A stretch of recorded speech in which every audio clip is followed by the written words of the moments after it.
નમસ્કાર ગુજરાત. લગભગ અત્યારે સમય થયો છે, હું તમને મોબાઈલમાં બતાવી દઉં, 2 વાગ્યાનો સમય થયો છે અને અમે અત્યારે છીએ સોમનાથના પટાંગણમાં.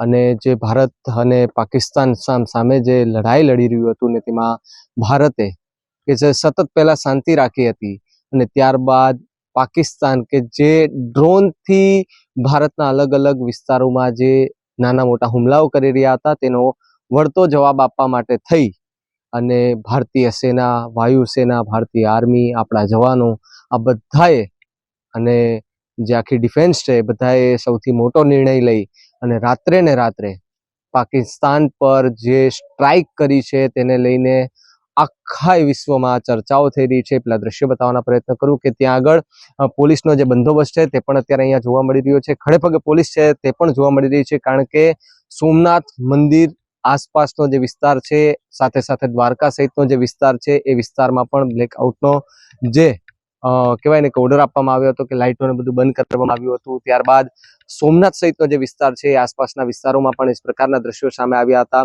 અનેક આખા રસ્તે મેં આવ્યા ત્યારે લગભગ 24 કલાક, આમ તો જોયું કે રાત્રિના સમયે લાઇટો ચાલુ રહેતી હોય છે, પરંતુ જ્યારે અમે અત્યારે અહીંયા પહોંચ્યા ત્યારે લગભગ બહુ ઓછી 20% જેટલી લાઇટો ચાલુ છે. બાકી બધું બ્લેકડાઉન કરી દેવામાં આવ્યું છે. સાથે સાથે જે નિયમો છે તેનું પણ પાલન કરવામાં આવી રહ્યું છે. સુરક્ષાના ભાગરૂપે પોલીસ તંત્ર છે તે સતર્ક થઈ ગયું છે અને જે અફવાઓ ફેલાઈ રહી હતી એ અફવાઓથી સાવધાન રહેવા માટે પણ ગીર સોમનાથની પોલીસ છે એ લોકોને અપીલ કરી રહી હતી. ત્યારે આ એક્સક્લુઝિવ દ્રશ્યો કે જ્યાં લગભગ મધરાત્રિએ પણ પોલીસ છે તે એક તરફ આપણા જવાનો છે તે દુશ્મનોના ઘરમાં ઘૂસી અને ત્યાં ગોળીબાર કરી અને એમને સબક શીખાડી રહ્યા છે, એમને વળતો જવાબ આપી રહ્યા છે. ત્યારે અહીંયા જે ભૂમિકા ભજવવાની હોય છે એ પોલીસની હોય છે, ત્યારે પોલીસ પણ અહીંયા ખડે પગે સોમનાથ મંદિરના એક પટાંગણમાં ઊભી છે અને પોલીસ સાથે સાથે જવાનો એ બધાને સેલ્યુટ છે, કારણ કે આ જે દિવસો છે તે ભારત માટે ખૂબ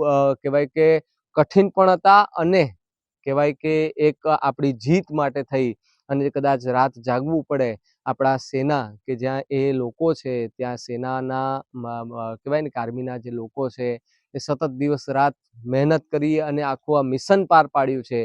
આ મિશન પાર પાડતાની સાથે જ ભારતની અંદર ખુશીની લાગણીઓ અનુભવાઈ હતી અને સાથે જ ભારત માતા કી જય અને હિન્દ કી સેના નામનું જે હેશટેગ છે તે ટ્રેન્ડ થયું છે અને અત્યારે પાકિસ્તાન સામે જે સ્ટ્રાઇક કરવામાં આવી, આપણા રાફેલ્સ ત્યાં પહોંચ્યા હતા. મિત્રો, આવા જ વિડીયો અને શોર્ટ્સ જોવા માટે આજે જ અમારી ન્યૂઝ રૂમ યુટ્યુબ ચેનલને સબસ્ક્રાઇબ કરો.